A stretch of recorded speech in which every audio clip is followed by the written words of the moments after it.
Theta की, तो theta इसमें दिया हुआ नहीं है, तो इसके लिए हम ज्ञात करेंगे कि ये समबाहु त्रिभुज है। समबाहु त्रिभुज में तीनों भुजाएं बराबर होने के साथ ही तीनों कोण भी बराबर होते हैं और प्रत्येक कोण 60 डिग्री का होता है। समबाहु त्रिभुज का प्रत्येक कोण कितना होता है? 60 डिग्री का होता है। तो ये कोण 60 डिग्री का हो गया। इसके बाद में प्रमेय जानते हैं हम कि एक ही चाप द्वारा केंद्र पर अंतरित कोण शेष परिधि पर अंतरित कोण का दुगुना होता है। एक ही चाप द्वारा केंद्र पर अंतरित कोण शेष परिधि पर अंतरित कोण का दुगुना होता है। तो परिधि वाला कोण 60 डिग्री का दिया हुआ है, इसलिए केंद्र पर जो कोण बनेगा वो डबल हो जाएगा। तो 60 का डबल कितना हो गया यहाँ पे? 120 डिग्री। तो इस प्रकार से आपने थीटा भी मालूम कर लिया। जब आपके पास थीटा आ गया और त्रिज्या दे रखी है तो संबंधित चीज़ हम ज्ञात कर सकते हैं। तो क्वेश्चन क्या बन गया अपना? ये बन गया क्वेश्चन। यहाँ पे थीटा आपको 120 डिग्री मिल गया और जो डिजाइन दे रखी थी वो डिजाइन ये वाली हो गई। तो इस एक डिजाइन का क्षेत्रफल हम ज्ञात कर लेंगे और चूंकि तीनों डिजाइन सेम है इसलिए एक डिजाइन का क्षेत्रफल ज्ञात करके 3 से गुणा कर लेंगे तो कंप्लीट आपके पास क्षेत्रफल आ जाएगा। अब ये जो डिजाइन है वो क्या है? एक तरह से वृत्तखंड है। तो हम क्या करेंगे? इस वृत्तखंड का क्षेत्रफल ज्ञात करेंगे और उसको फिर 3 से गुणा कर देंगे तो कंप्लीट डिजाइन का क्षेत्रफल आपके पास आ जाएगा। तो देखिए हल करते हैं क्वेश्चन को। त्रिभुज ABC, त्रिभुज ABC की भुजा कितनी दे रखी है? भुजा दे रखी है आपको, सॉरी भुजा नहीं दे रखी थी, वृत्त की त्रिज्या दे रखी है। वृत्त की त्रिज्या, त्रिज्या कितनी है? 32 सेंटीमीटर। जब त्रिज्या 32 सेंटीमीटर है, साथ ही त्रिभुज ABC समबाहु त्रिभुज है। त्रिभुज ABC समबाहु त्रिभुज है। समबाहु त्रिभुज का प्रत्येक कोण 60 डिग्री होता है, तो इसलिए हम लिखेंगे इसलिए ये जो कोण A है वो कितना हो गया? 60 डिग्री हो गया। आप लिख सकते हैं यहाँ चाहें तो, क्योंकि समबाहु त्रिभुज का प्रत्येक कोण, समबाहु त्रिभुज का प्रत्येक कोण 60 डिग्री का होता है, यह आप पहले से जानते हैं। तो हम क्या करेंगे? जब समबाहु त्रिभुज का प्रत्येक कोण 60 डिग्री का होता है तो यहाँ से आपके पास केंद्रीय कोण आ जाएगा और इसके लिए प्रमेय काम में लेते हैं आप। वृत्त से संबंधित प्रमेय चलता है अपने, वो प्रमेय क्या होता है मैं बता देता हूँ यहाँ पे। क्योंकि एक ही चाप द्वारा केंद्र पर अंतरित कोण, केंद्र पर अंतरित का मतलब बना हुआ, एक ही चाप द्वारा केंद्र पर अंतरित कोण शेष परिधि पर अंतरित यानी बने हुए अंतरित कोण का दुगुना होता है। केंद्र वाला कोण हमेशा दुगुना होता है। तो केंद्र वाला दुगुना होता है, इसका मतलब यहाँ क्या हो गया?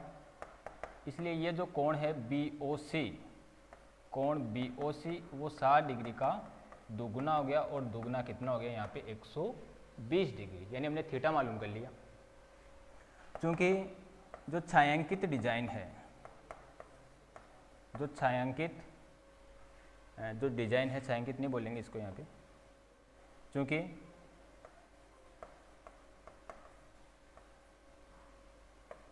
एक डिजाइन, देखिए डिजाइन के 3 भाग हैं यहाँ पे, ये एक, इसको एक बोल देते हैं, ये एक हो गया, ये 2 हो गया और ये 3 हो गया। तीनों डिजाइन सेम है, तो एक डिजाइन का क्षेत्रफल मालूम कर लेंगे हम। एक डिजाइन का क्षेत्रफल क्या हो जाएगा? वृत्तखंड की स्थिति बन के अभी बताया था आपको। तो वृत्तखंड का क्षेत्रफल क्या हो जाता है? त्रिज्यीय खंड के क्षेत्रफल में से संगत त्रिभुज का क्षेत्रफल घटाते हैं। तो ये त्रिज्यीय खंड हो गया अपना OBC। यहाँ पे कोई बिंदु आप मान सकते हैं, जैसे P बिंदु हो गया, तो ये त्रिज्यीय खंड काम में ले रहे हैं हम OBPC। तो त्रिज्यीय खंड OBPC ऐसे लिखता हूँ। त्रिज्यखंड का क्षेत्रफल माइनस इसके संगत त्रिभुज कौन सा बन रहा है, ओबीसी, तो त्रिभुज ओबीसी का क्षेत्रफल, त्रिभुज ओबीसी का क्षेत्रफल, इसे हम ज्ञात करेंगे।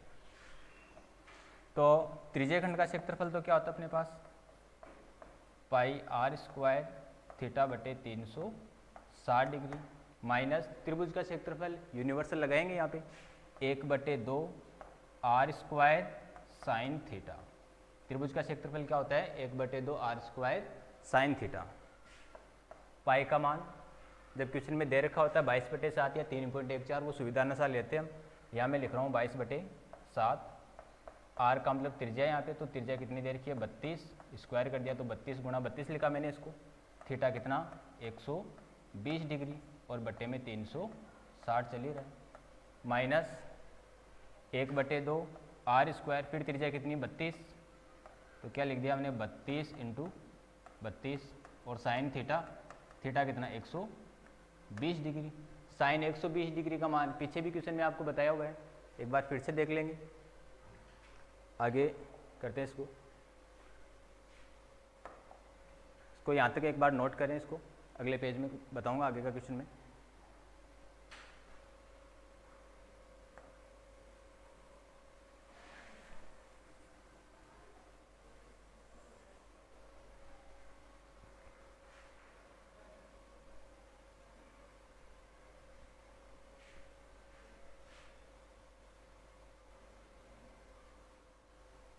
देखेंगे साइन 120 डिग्री का मान साइड में बताऊंगा, इसको इरेज कर दूंगा मैं। हम क्या जानते हैं साइन 120 डिग्री, तो इसको क्या लिख सकते हैं साइन 90 + 30, यानी साइन 90 + थीटा, 90 + थीटा क्या होता है कोस थीटा होता है, तो इसको क्या लिख देंगे हम कोस थीटा यानी 30 डिग्री। और कोस 30 डिग्री की वैल्यू क्या होती है √3/2, यानी कि साइन 120 डिग्री का मान क्या लिखेंगे आप √3/2। ध्यान रखें साइन 120 डिग्री का मतलब क्या हो गया √3/2। तो आगे क्वेश्चन चल रहा अपना, छायांकित भाग का क्षेत्रफल चल रहा था, उसके आगे से देखेंगे। त्रिज्यखंड का क्षेत्रफल हमने लिख दिया था पाई आर स्क्वायर थीटा बटे 360 डिग्री, उसका मान लिख दिया हमने 22/7, त्रिज्या 32 दे रखी, 32 × 32 और 120/360 degree, minus 1/2 R square sine theta. तो यहाँ से हमने मान लिखा था अभी ये 22/7 यहाँ तक हो गया था अपना। तो पिछली स्टेप जहाँ तक हो गई थी उसके आगे 32 × 32 हमने क्या कर लिया कॉमन ले लिया, यहाँ क्या बच गया 22/7 इंटू 120/360, तो उसको अगली स्टेप में कैंसिल करते हैं 120/360 degree, minus 1/2 R square sine theta, तो ये 1/2 और जो त्रिज्या थी आर स्क्वायर वो 32 × 32 कॉमन में आ गया, और साइन 120 डिग्री का मान √3/2, ये हमने यहाँ पे जो बचा था उसको लिख दिया। तो आगे देखेंगे 32 × 32 यानी 32 का वर्ग हो गया, और 32 का वर्ग 1024 होता है, गुणा करके भी चेक कर सकते हैं आप। यहाँ देखेंगे 120 और 360 को काट दिया हमने, 0 से 0 कैंसिल हो गया, ये 12 के पार्ट से 12 × 12 और 12 × 36, और ऊपर क्या बच गया 22/7 21 हो गया, माइनस √3/2 दूनी 4, यहाँ तक हो गया। आगे हम चाहें तो और सॉल्व कर सकते हैं इसको, ये 1024 और यहाँ लघुत्तम लेंगे, ये 3 जो कैंसिल किया था वो है यहाँ पे घात के रूप में, नहीं समझे, इसको इरेज कर देता हूँ वापस में इसको।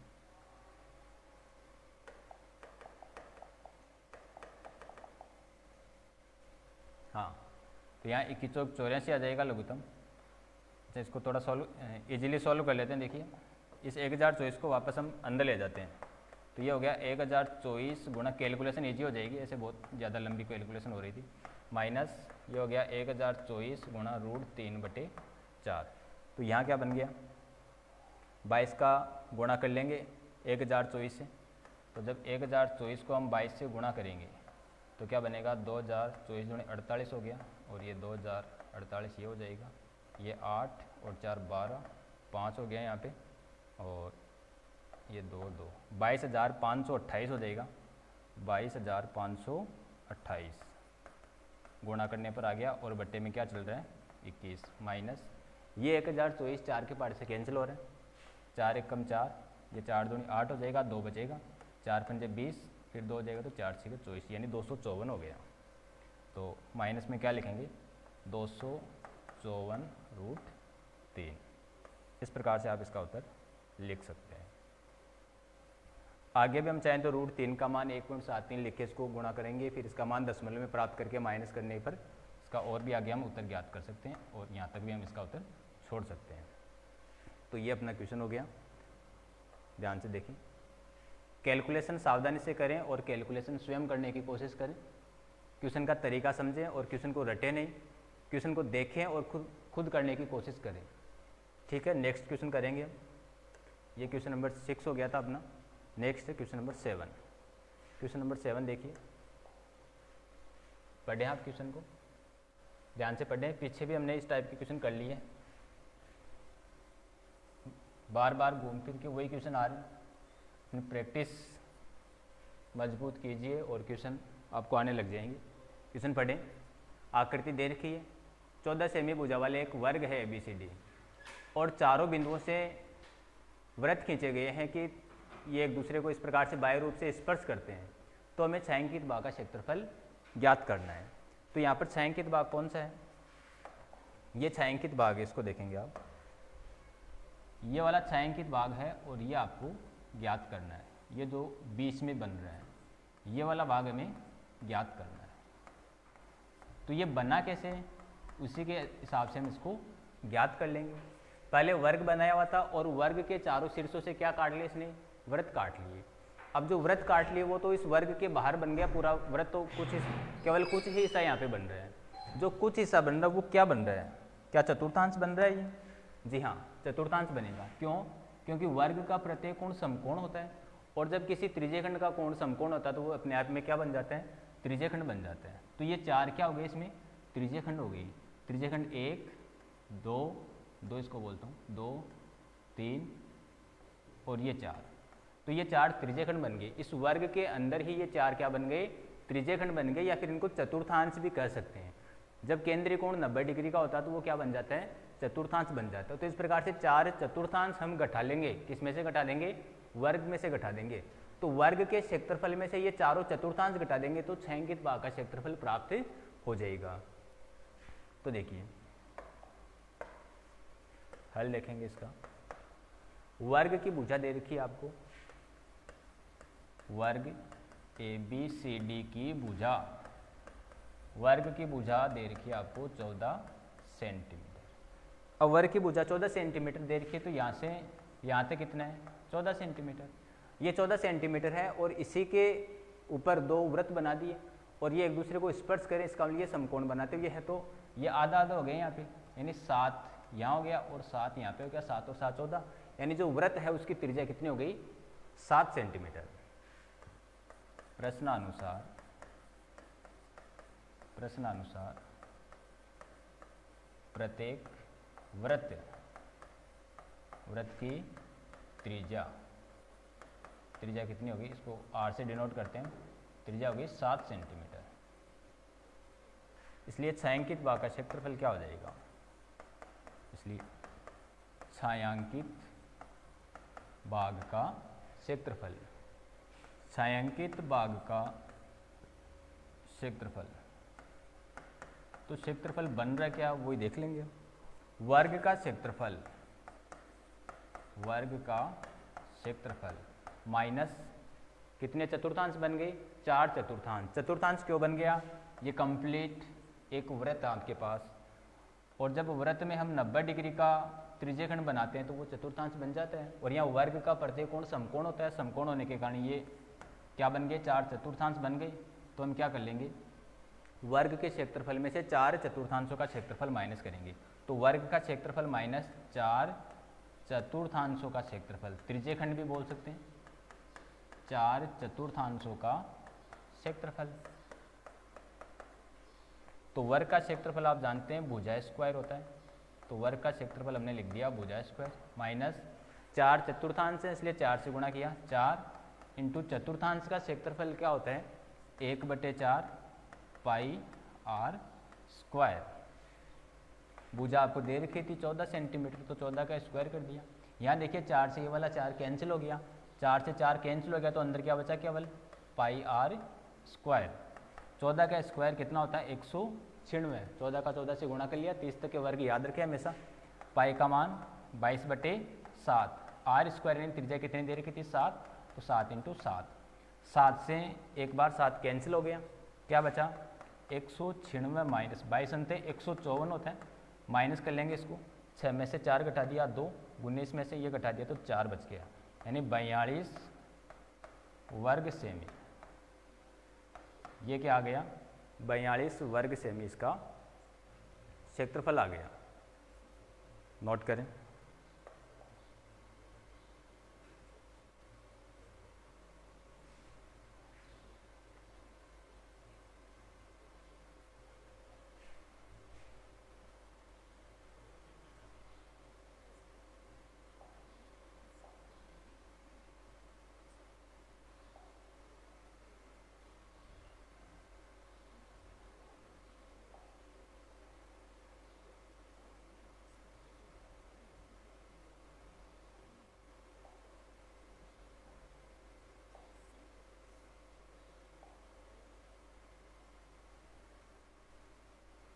मुकेश जी बंद करो इन्हें एक बार, कहीं बंद करो एक बार।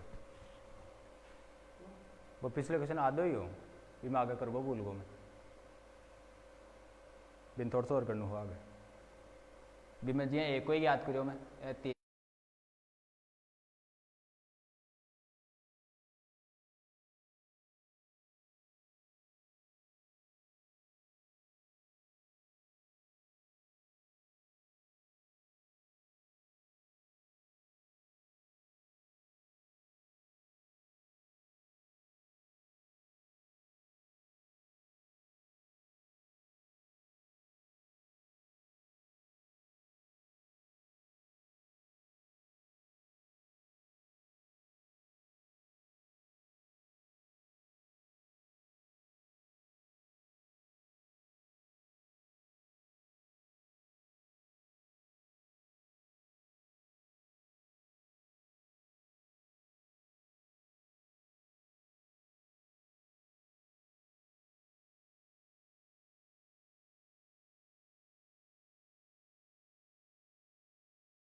हाँ तो देखिए अपना 7वां क्वेश्चन हो गया था। इससे पहले हमने जो 6th क्वेश्चन किया था उसमें थोड़ा सा हम करना भूल गए थे।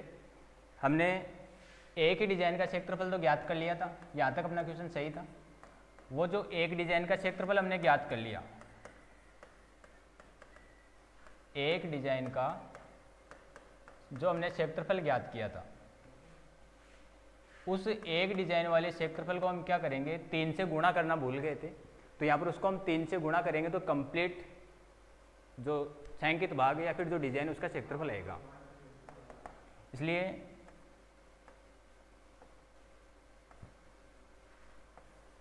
पूरे डिजाइन का क्षेत्रफल,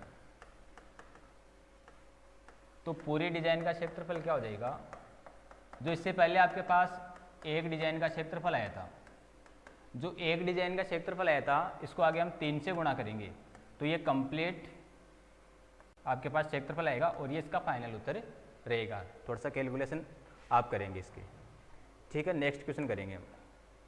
छठवा हो गया था, इसके आगे सातवां हो गया था। आठवां क्वेश्चन देखेंगे आप।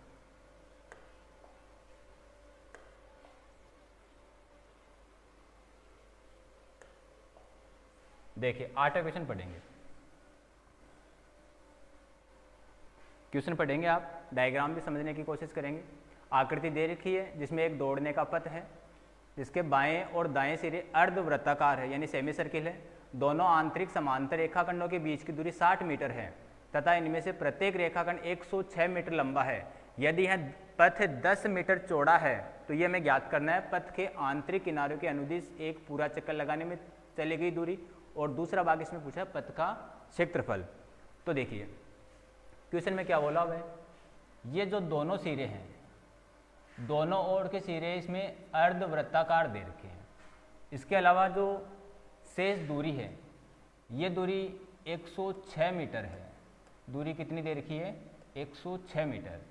और दोनों पथों के बीच की दूरी, दोनों रेखाखंड जो आंतरिक रेखाखंड है उनके बीच की दूरी कितनी? 60 मीटर। ये वाली दूरी 60 मीटर है। और दोनों पथ के बीच की दूरी यानी ये दोनों रेखाखंडों के बीच की जो पथ की चौड़ाई है वो आपको दे रखी है यहाँ पे 10 मीटर। कितनी दे रखी है? 10 मीटर। तो इसको हमने 10 मीटर लिखा। और अब हमें यह ज्ञात करना है पथ के आंतरिक किनारों के अनुदिश एक पूरा चक्कर लगाने में तय की गई दूरी। तो आंतरिक किनारों के अनुदिश का मतलब क्या हो गया? ये वाला हिस्सा, इसको मैं दर्शाता हूं। ये आंतरिक किनारे हो गए और इसको तय करने में जो रेड कलर मैंने बनाया, इसके अंदर की तरफ जब हम दौड़ लगाएंगे तो ये कुल कितनी दूरी होगी ये हमें ज्ञात करनी है।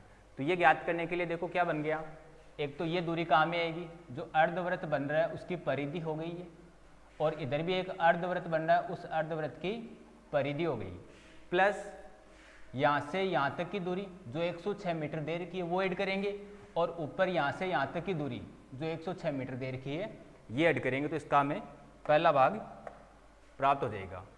तो देखेंगे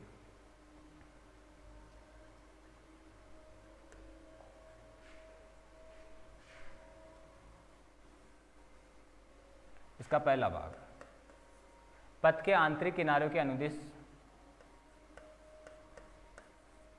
पथ के आंतरिक किनारों के अनुदिश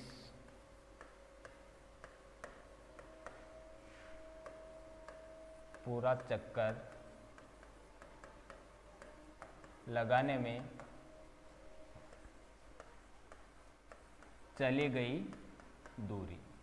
तो ये दूरी क्या हो जाएगी, दोनों साइड में दो अर्धवृत्त थे तो दोनों अर्धवृत्तों की परिधि हो जाएगी, दो अर्धवृत्तों की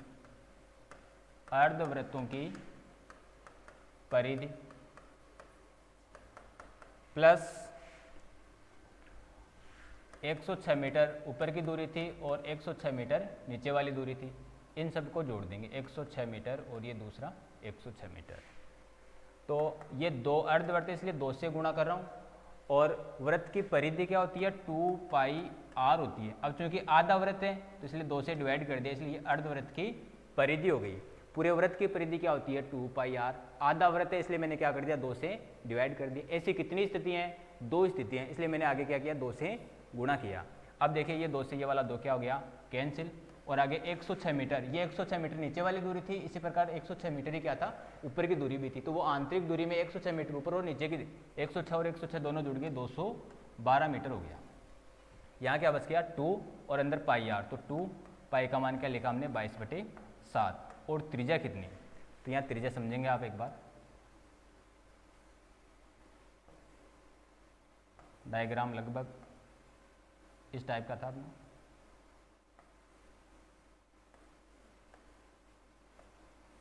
अब यहाँ आप समझेंगे ये जो दूरी दे रखी है ये 60 मीटर है, ये दूरी 60 मीटर है। तो इस आंतरिक जो अर्धवृत्त है इसका व्यास हो गया, इसका व्यास 60 मीटर हो गया, तो इसकी त्रिज्या कितनी हो गई? व्यास की आधी, तो इसकी त्रिज्या हो गई 30 मीटर। इसकी त्रिज्या कितनी हो गई? 30 मीटर। और बाहर वाले की, अच्छा बाहर वाला इसमें काम में नहीं आ रहा, तो हम केवल आंतरिक की बात करेंगे। अंदर की तरफ भी तो चक्कर लगा रहे हैं ना, तो अंदर की त्रिज्या कितनी हो गई, 60 मीटर हो गई। और बाहर की त्रिज्या कितनी हो जाएगी, इसकी चौड़ाई 10 है, तो बाहर की चौड़ाई में 10 जुड़ जाएगा, 30 प्लस 10 यानी कि 40 मीटर इसकी बाहर की त्रिज्या हो जाएगी। यहाँ केवल आंतरिक त्रिज्या काम में आ रही है, आंतरिक त्रिज्या कितनी है 30, तो 30 से मल्टीप्लाई कर दिया प्लस कितना 212। इसको सॉल्व करना है, गुणा कर दिया, 22 दूनी 44 हो गया, और 44 का 3 से और गुणा कर दिया मैंने, 3 चौक 12 और 1 13 यानी 1320/7 प्लस में क्या चल रहा 212। लघुत्तम लेके आगे सॉल्व करेंगे तो ये 7 लघुत्तम आ जाएगा, 1320 एज इट इज, और ये 7 उधर जाके 212 से मल्टीप्लाई हो जाएगा। 7 दूनी 14, 7 एकम 7 और 1 हासिल का हो गया था 8 और 7 दूनी 14, दोनों को जोड़ देंगे 1320 और 1484, तो कितना हो गया 4, ये 8 और 2 10 हो जाएगा, और 14 दूनी 28 ये हो जाएगा बट्टे में 7, तो 2804/7 मीटर, ये इतनी दूरी हम तय करेंगे। यहाँ स्क्वायर नहीं लगाना है, तय की गई दूरी पूछी और दूरी स्क्वायर में नहीं होती है, केवल मीटर या सेंटीमीटर का ही होती है इसकी, तो 2804/7 मीटर इसकी आंतरिक दूरी हो जाएगी जब हम एक चक्कर इसका लगाएंगे। तो इसको आप हमसे देखेंगे, और इसी का दूसरा भाग देखते हैं। इस पथ का क्षेत्रफल कितना है, नोट कर लें इसको ध्यान से। इसी में हम दूसरा भाग करने जा रहे हैं, पथ का क्षेत्रफल कितना है। पहला भाग हम निकल लिया, पथ के आंतरिक किनारों के अनुदेश जब एक पूरा चक्कर लगाते हैं तो कितनी दूरी तय करनी पड़ी, तो इसको थोड़ा सा और समझ लेंगे आप। ये अर्धवृत्त था, इधर भी अर्धवृत्त था, और ये 106 मीटर की दूरी यहाँ थी, 106 मीटर की दूरी यहाँ थी, तो ये 106 मीटर ऊपर वाला जोड़ दिया, 106 मीटर नीचे वाला जोड़ दिया। और ये जो परिधि, एक अर्धवृत्त की परिधि और इस अर्धवृत्त की परिधि, तो आधा वृत्त और आधा वृत्त क्या बन गया, पूरा वृत्त हो गया एक तरह से। तो एक हमने क्या जोड़ दिया था, इसमें परिधि जोड़ दी थी, दोनों अर्धवृत्तों की परिधि और प्लस 106 ऊपर वाला और 106 नीचे वाला। इस प्रकार से हमने इसको क्वेश्चन को सोल्व कर लिया। इसी का दूसरा भाग देखेंगे, इसको इरेज करता हूँ मैं। दूसरे भाग में इस पथ का क्षेत्रफल पूछा है, तो इस प्रकार के क्षेत्रफल वाले क्वेश्चन तो आपने बहुत किए हैं। क्षेत्रफल में क्या बन रहा है, क्षेत्रफल ये वाली स्थिति बन रही कि यहाँ तक तो ये आयताकार भाग ऊपर हो गया और नीचे भी आयताकार भाग हो गया, और दोनों साइड में 2 अर्धवृत्त बन गए, तो ये वलय तो बन रही है लेकिन आधी वलय बन रही है, आधी वलय इधर हो गई और आधी वलय दूसरी साइड में हो गई, तो इस वलय का क्षेत्रफल हो जाएगा यानी कि ये वाला क्षेत्रफल। तो ये जो क्षेत्रफल अभी नोट कर रहा हूँ मैं रेड कलर से, ये क्षेत्रफल क्या हो गया, आयताकार भाग हो गया एक तरह से। तो एक तो आयत हो गई है और नीचे एक आयत ये हो गई, तो ये 2 तो आयताकार भाग हो गए, और ये अर्धवृत्ताकार वलय और ये दूसरी अर्धवृत्ताकार वलय, दोनों अर्धवृत्ताकार वलय हैं, उनका क्षेत्रफल ज्ञात करके जोड़ना है। ये अर्धवृत्ताकार वलय हो गई और ये दूसरी वाली अर्धवृत्ताकार वलय। यहाँ से यहाँ तक की दूरी हमें दे रखी थी 60 मीटर।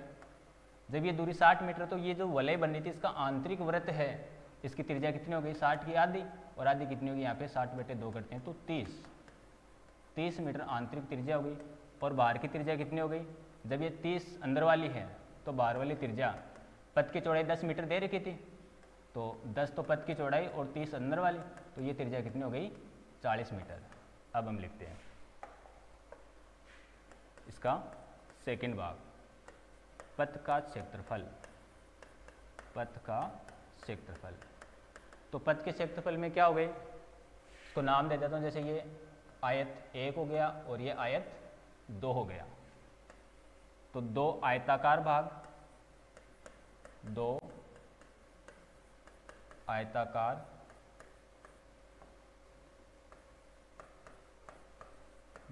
आयताकार भाग का क्षेत्रफल प्लस दोनों साइड में 2 क्या बन गई, वलय। वलय कैसी, आधी वलय, यानी 2 अर्धवृत्ताकार, 2 अर्धवृत्ताकार, 2 अर्धवृत्ताकार वलय का क्षेत्रफल।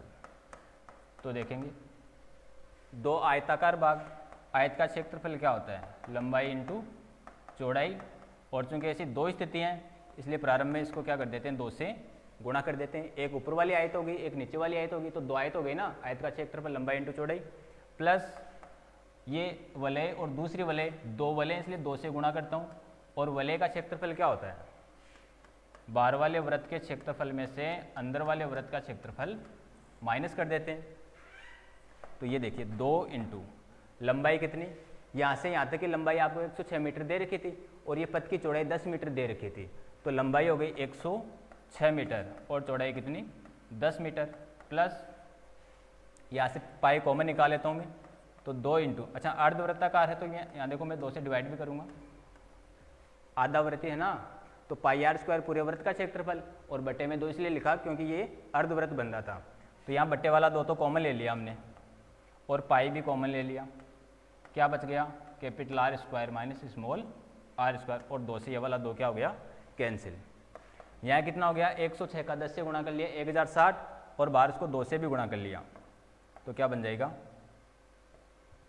2 इंटू 1060, प्लस इधर पाई का मान 22/7, और R square minus small r square, यानी इसको आप क्या समझ सकते हो, A square minus B square की सरल समीकरण से सोल्व करते हैं तो क्या लिखते हैं, ए प्लस बी इंटू ए माइनस बी, तो इसको क्या लिखेंगे, कैपिटल आर की वैल्यू कितनी आ गई थी 40, तो इसको लिखता हूँ मैं 40 प्लस 10 इंटू क्या हो जाएगा 40 माइनस 10 सरल समीकरण के प्रयोग से, और यहाँ कितना हो गया 2120 हो जाएगा, प्लस 7 से कैंसिल हो रहा है क्या, कोई नहीं होगा, तो ये 22/7 इंटू यहाँ कितना हो गया 50, और यहाँ कितना हो गया 30,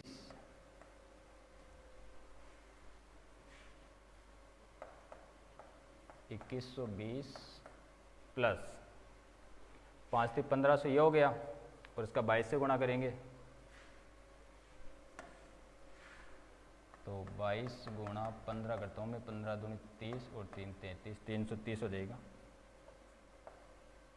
और 2 जीरो वहाँ पे इसके साथ के, तो 3300/7 ये हो जाएगा। आगे करते हैं इसको,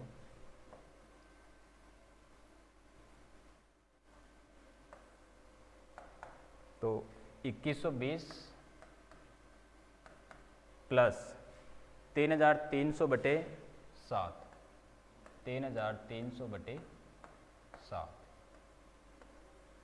इसके आगे लघुत्तम लेंगे 7 हम, तो वो 2120 से गुणा हो जाएगा, क्या बनेगा 0, 7 दूनी 14, 0 है यहाँ पे, ये 0 हो गया, 7 दूनी 14, 7 एकम 7 और 1 8 हो जाएगा, और फिर ये 7 दूनी 14 प्लस 3300/7, ये जोड़ के बटे में 7 छोड़ देंगे, ये इसका मीटर स्क्वायर में आंसर बन जाएगा। कैलकुलेशन ध्यान से करेंगे। आगे चलेंगे नेक्स्ट क्वेश्चन पे, क्वेश्चन नंबर 9। तो क्वेश्चन रीड करेंगे ढंग से। क्वेश्चन क्या बोलता है, आकृति में ए बी और सी डी के अंदर ओ वाले एक वृत्त के 2 परस्पर लंब व्यास है, यानी व्यास है और एक दूसरे पर लंब है यानी समकोण बनाते हैं, तथा ओ डी छोटे वृत्त का व्यास है। यदि ओ ए 7 सेमी है तो छायांकित भाग का क्षेत्रफल ज्ञात कीजिए। छायांकित भाग का क्षेत्रफल ज्ञात करना है। छायांकित भाग क्या बन रहा है इसमें वो देखेंगे आप। तो छायांकित भाग एक तो वृत्त हो गया छोटा, तो इस छोटे वृत्त का क्षेत्रफल ज्ञात करेंगे। और उधर क्या बन गया, वृत्तखंड बन रहे हैं, एक तरह से 2 वृत्तखंड बन गए, तो उन दोनों वृत्तखंडों के क्षेत्रफल भी ज्ञात करेंगे। या फिर दूसरा तरीका है आपके पास, ये वृत्त का क्षेत्रफल तो ज्ञात करना आ ही जाएगा जब इसकी त्रिज्या मालूम हो जाएगी। ये वाला भाग आपको ज्ञात करना है, तो ये वाला भाग ज्ञात करने के लिए क्या करेंगे, ये व्यास दे रखा है ए बी, जब ए बी व्यास है तो इधर वाला हिस्सा क्या बन गया, ए सी बी, ये पूरा एक अर्धवृत्त बन गया। तो इस अर्धवृत्त के क्षेत्रफल में से, अर्धवृत्त के क्षेत्रफल में से यहाँ से यहाँ तक ये क्या बन गया, एक अर्धवृत्त बन गया। इस अर्धवृत्त के क्षेत्रफल में से हम ये त्रिभुज का क्षेत्रफल माइनस कर लेंगे। जब ये क्षेत्रफल माइनस कर लेंगे तो क्या बचेगा, ये ग्रीन वाला भाग बच जाएगा जो छायांकित भाग है। तो ये हम ज्ञात करेंगे। इसके लिए संबंधित चीज़ें हम ज्ञात करेंगे। इससे पहले इस वृत्त का क्षेत्रफल ज्ञात करना है, तो इस वृत्त का क्षेत्रफल ज्ञात करने के लिए इसका व्यास या त्रिज्या हमें चाहिए। तो इसने क्या दे रखा था, OA 7 सेमी। OA कितना दे रखा है, 7 सेमी। यहाँ से ये है OA, ये 7 सेमी है, ये 7 सेमी है, तो ये OD भी कितना हो जाएगा, 7 सेमी। क्यों हो गया, क्योंकि OA इसकी त्रिज्या है, तो OD भी क्या होगी, बड़े वाले वृत्त की त्रिज्या। अब ये 7 सेमी बड़े वाले वृत्त की त्रिज्या है, लेकिन छोटे वाले वृत्त का क्या हो गया, व्यास हो गया। ये क्या होता है, वृत्त का व्यास, और ये क्या होता है, वृत्त की त्रिज्या। तो छोटे वाले वृत्त के लिए तो OD क्या बन रहा है, व्यास बन गया, तो इसकी त्रिज्या भी आ जाएगी आपके पास। देखते हैं, क्योंकि AB व CD वृत्त के लंबवत व्यास है एवं साथ ही दे रखा है OA बराबर 7 सेंटीमीटर। जब OA 7 सेंटीमीटर है, इसलिए OD भी कितना हो गया, 7 सेंटीमीटर। तो OD 7 सेंटीमीटर है, इसलिए छोटे वृत्त की, और ये OD क्या है, छोटे वृत्त का व्यास हो गया, तो छोटे वृत्त की त्रिज्या कितनी होगी, 7/2 सेंटीमीटर। भैया 7 सेमी तो क्या हो गया, व्यास हो गया, व्यास का आधा करते हैं क्या आ जाती है, त्रिज्या। तो व्यास OD 7 सेमी था, इसकी त्रिज्या कितनी होगी, आधा कर दी, 7/2 इसकी त्रिज्या लिख दी। और अर्धवृत्त का कोण हमेशा क्या होता है, समकोण होते हैं, क्योंकि अर्धवृत्त का कोण समकोण होता है, इसलिए ACB एक समकोण त्रिभुज है। ACB एक समकोण त्रिभुज है। ये चीज़ आगे हम क्वेश्चन में काम में ले रहे हैं, इसलिए समझाने के लिए बताया मैंने। अब मैं लिखता हूँ, इसलिए छायांकित भाग का क्षेत्रफल, तो छायांकित भाग का क्षेत्रफल, छायांकित भाग में क्या काम में आ रहे हैं, OD व्यास वाले वृत्त का क्षेत्रफल काम में आ रहा है एक तो इसको मैं लिखता हूँ छोटे वृत्त का क्षेत्रफल, छोटे वृत्त का क्षेत्रफल प्लस क्या, ये क्या बन रहे हैं इधर, 2 वृत्त खंड बन रहे हैं, प्लस 2 वृत्त खंडों का क्षेत्रफल। ये वृत्तखंड बन गया, यह वृत्तखंड बन गया, दोनों वृत्तखंडों का क्षेत्रफल ज्ञात कर रहे हैं। तो छोटे वृत्त का क्षेत्रफल तो क्या हो गया, वृत्त का क्षेत्रफल πr², इसकी त्रिज्या को हम कैपिटल R से लिख रहे हैं, और ये जो त्रिज्या इसको हम स्मॉल r से लिख रहे हैं, और इसको हम कैपिटल R से डिनोट कर देंगे। तो ये छोटे वाले वृत्त की त्रिज्या स्मॉल r से लिख दी मैंने, प्लस 2 वृत्तखंडों का क्षेत्रफल। तो यहाँ वृत्तखंड का क्षेत्रफल अलग से ज्ञात नहीं करेंगे, हालांकि इस वृत्तखंड का इस वृत्तखंड का अलग अलग ज्ञात करके भी किया जा सकता है, लेकिन यहाँ हम डायरेक्ट कर लेंगे। इस अर्धवृत्त में से समकोण त्रिभुज का क्षेत्रफल हम डायरेक्ट ही माइनस कर लेंगे। तो अर्धवृत्त का क्षेत्रफल क्या हो गया, इधर पूरे वृत्त का क्षेत्रफल क्या होता है, πr², और आधा करने के लिए 2 से डिवाइड कर दिया। ध्यान दें, यहाँ त्रिज्या अलग होगी, छोटे वाले वृत्त की त्रिज्या अलग होगी। छोटे वाले वृत्त की त्रिज्या तो 7/2 बन रही थी, और जो कंप्लीट वृत्त दे रखा था उसी में अर्धवृत्त बना है, तो उसकी त्रिज्या 14 सेंटीमीटर दे रखी थी, 7 सेंटीमीटर दे रखी थी, उसको हमने कैपिटल R से डिनोट किया है। इसमें से माइनस क्या करेंगे, ये तो अर्धवृत्त का क्षेत्रफल है इधर, इसमें से त्रिभुज ABC का क्षेत्रफल माइनस करेंगे, तो त्रिभुज ABC का क्षेत्रफल, तो त्रिभुज ABC का क्षेत्रफल माइनस करेंगे। तो देखिए ये कितना हो गया, 22/7 इंटू R², छोटी त्रिज्या यानी इसकी त्रिज्या कितनी, ये व्यास है 7 सेंटीमीटर, तो त्रिज्या कितनी, 7/2 स्क्वायर है, इसलिए 2 बार गुणा में लिख देता हूँ, 7/2 इंटू 7/2, इसको अलग से सोल्व करेंगे। प्लस यहाँ कितना हो गया, ये 1/2 लिखा मैंने, पाई का मान 22/7, और इसकी त्रिज्या कितनी दे रखी थी, 7 सेंटीमीटर, स्क्वायर कर दिया, 7 इंटू 7, माइनस समकोण त्रिभुज का क्षेत्रफल 1/2 आधार इंटू ऊंचाई।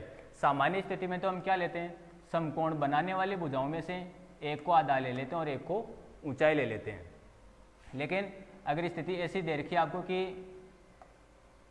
कर्ण पे लंब डाला गया है, तो लंब डाला गया तो ये हो गई ऊंचाई, और जो कर्ण था वो एक तरह से क्या मान सकते हैं हम, आधार मान सकते हैं। जहाँ भी लंब होता है वो ऊंचाई हो जाती है। तो यहाँ पर क्या होगा, ये जो AB है, AB इस त्रिभुज का आधार हो जाएगा, और यहाँ पे समकोण बनना था, क्वेश्चन में दिया हुआ था यह समकोण बनना, तो ये क्या होगी, इसकी ऊंचाई होगी एक तरह से। तो 1/2 आधार इंटू ऊंचाई से इसको हम करेंगे, आधार इंटू ऊंचाई। सूत्र आप जानते हैं, हमें सूत्र नहीं लिख रहा हूँ। आधार क्या हो गया AB, और AB कितना, ये 7, तो ये भी त्रिज्या 7, तो कितना हो गया 14 हो गया। अरे भाई त्रिज्या 7 सेंटीमीटर दे रखी थी ना, तो ये त्रिज्या 7 सेंटीमीटर, तो ये भी तो त्रिज्या ये 7 सेंटीमीटर पूरा व्यास दे रखा था आपको, तो 14 हो गया। और ऊंचाई कितनी, ये भी त्रिज्या ही है, ये त्रिज्या कितनी 7। ये देखिए सॉल्व कर लें। 7 से 1 7 कैंसिल हो गया, 2 से 22 को कैंसिल कर दिया 11 बार, तो यहाँ क्या बच गया 11 गुणा 7। 11 गुणा 7 क्या हो गया, यहाँ देखेंगे 11 गुणा 7 हो गया 11 7 77, और बट्टे में क्या बच गया 2, 77/2 प्लस आगे क्या चल रहा है, इसको कैंसिल करते हैं। यहीं पे देखिए 7 से 1 7 कैंसिल हो गया, 2 से 22 को कैंसिल कर दिया 11 बार, तो ये भी कितना हो गया 11 7 77 हो गया, 77, और माइनस चल रहा है, 2 से कैंसिल कर दिया 14 को, 7 बार 7 7 49 हो गया।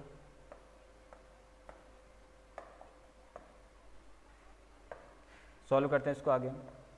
77/2 2 से डिवाइड कर देंगे तो क्या हो जाएगा 38.5 प्लस ये कितना हो गया 7 में से 9 माइनस करेंगे 17 बन गया, तो ये 8 बच जाएगा, और 7 ने इसको उधार दे दिया 6, तो ये कितना बच गया 2 बच गया।